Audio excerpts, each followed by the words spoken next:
Good morning, everybody. Bitcoin Mario, that's what all my friends are calling me now, Bitcoin Mario, because I do this daily dose of Bitcoin lessons. Today's lessons, we're going to talk about is Bitcoin in a bubble? Bitcoin, the world's first and most famous cryptocurrency, has had a huge price range since it started in 2009. Its rapid price rises makes us wonder, is Bitcoin in a bubble?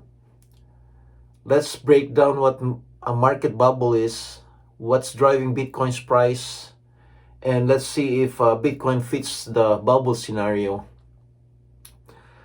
First, let's ask, what is a market bubble? As you probably know, a bubble, from a bubble gum, when we chew a bubble gum and then we blow air in it and it grows and grows, and then it grows so much that it pops in your face. And that's the example of a bubble right there. So market bubble happens when the price of something goes way higher than its real value. Bubbles usually have these features. Number one, it has rapid price increase. The price shoots up quickly, which Bitcoin does. It goes down and it goes up all of a sudden. There's a speculative buying. People buying it mainly to sell for a quick profit, which happened in the early years of Bitcoin. It's still happening now. They buy something and make money and then get out quickly. There's media hype. There's a lot of news and public interest about Bitcoin, which is true. There's unsustainable growth. Prices rises without strong reasons behind them. They just basically grow without any basically reason. I don't know if Bitcoin fits that, but maybe in the early years. And then there's the sudden collapse. Prices eventually crash down fast, which happens to Bitcoin. So based on those analysis, it sounds like Bitcoin is a bubble, right? If you follow what a Bitcoin is, that's basically what it looks like. There's the housing bubble, and it happened, in the 2008, where prices shoot up and then all of a sudden it went down. Let's see, what drives Bitcoin's prices, you might ask. The market demand. There's the market demand.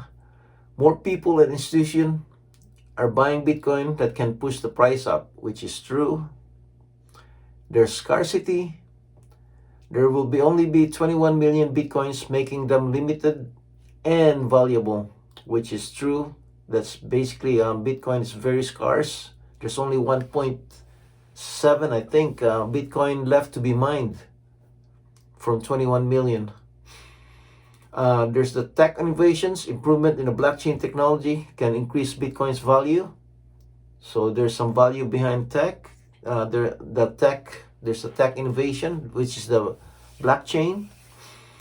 There's the institutional investment. Big companies and investors are buying Bitcoin, and it boosts its market value. Not only big companies and investors, also governments are buying Bitcoin. And there's the economic factor. Economic issues like inflation can make Bitcoin an attractive alternative. So those five factors are boosting the price of Bitcoin. And it's basically the store of value that's the number one. And that's based on the supply and demand factor, the market demand, and also the scarcity. Let's see now. Based on the factors we said, why some people think it's a bubble. The rapid price increase, which is true. Bitcoin price has shot up quickly many times. Almost every 4 years it goes up, and then it goes down. There is speculative behavior. Many people buy Bitcoin just to sell it at a higher price, and that's one of the reasons the volatility. There's media hype. Bitcoin is often in the news, which can drive speculation. Yeah, Bitcoin has so much speculation. And volatility, Bitcoin prices goes up and down a lot, similar to past bubbles. That's the reason why people think Bitcoin's a bubble. And now let's go over why we don't think Bitcoin's a bubble. And I'm a believer Bitcoin's not a bubble. And I'm gonna go over the reason why. And hopefully we learn from it, so we won't be afraid of Bitcoin bubble, that we just keep on holding to our Bitcoin. The number one reason we don't think it's a Bitcoin bubble is the long-term growth. Bitcoin has grown over time and bounced back from crashes. Bitcoin has crashed several times, but it has bounced back, and once it bounced back higher than the previous all-time high. So we don't have to worry about it. On the long term, we know Bitcoin's going to come back. There's increasing adoption. More businesses and people are using Bitcoin for real purposes. And the uses are basically the remittance money. And that's really big in the Philippines, that, people are working outside the country and sending their money. And that's not only the Philippines, but all over the world. So the adoption is there, basically the remittance, sending money from one place to another, and it's getting bigger. The tech value, Bitcoin's blockchain technology has real value beyond it just currency. They said there's no value in Bitcoin, it's just a store of value. Nope, there's the tech value. The blockchain is actually, the technology is amazing. And not only is it amazing, there's so many copycats out there. That's the reason why the altcoin came out, because they were trying to make a better mousetrap. That's why Ethereum is there, Solana, Cardano. They went out there because of the technology and started making a better blockchain, which I think they accomplished. That's why, there's a handful of cryptos right there that's making waves, because their technology is better than Bitcoin. The only thing they don't have is the store of value that Bitcoin has. And the technology, even some people say, it's basically a computer program. Just like if we, believe in computer program, the technology is just getting better all the time. And they have several different uses based on those different cryptos that's getting uses all over the world. And it's considered digital gold, so the store of value is there, and they're like gold. And some people, even better, if you want me to argue, I think I made a video about that, Bitcoin is actually better than gold, because the storability, gold is big and heavy, and you can't just bring it all over. Not like a Bitcoin where, you just do a computer. If you have a phone, you can send it anywhere you want. So I would say it's not just digital gold. I will say digital gold 2 or 3, so more better than gold, more improved than gold. And then the fifth reason why I don't think it's a bubble is the global acceptance. Bitcoin is being accepted more widely, making it more stable. So even if there's when you see the bubble, all of a sudden it goes up, and then all of a sudden it busts and goes down, because there's more and more people accepting it, even worldwide. Slowly that's it's becoming more stable,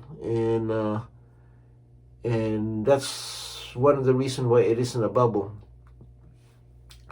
If you compare it to past bubbles like the dot-com bubble or the tulip mania, many internet companies failed after a huge price increase. They call it the dot-com bubble.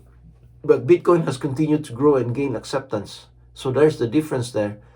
The internet companies, they came up, all kind of dot-coms, and then they filed bankrupt, but Bitcoin, it continued to grow and gain acceptance, so it didn't follow, everybody destroyed, but Bitcoin just keep going up.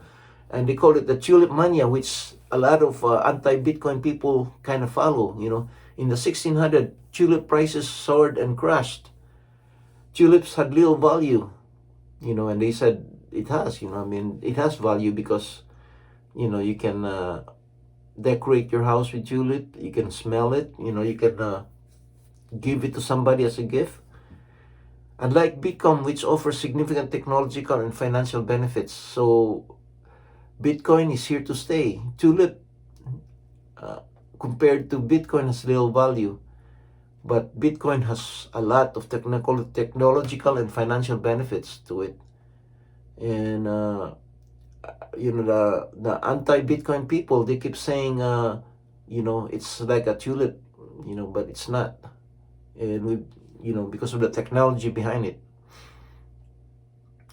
So once again, I'm telling you right now, I'm telling you, Bitcoin is not a bubble, that you should have a long-term view of it. Don't worry about it if it crashes, that it's gonna go up. So my only advice is to keep buying Bitcoin.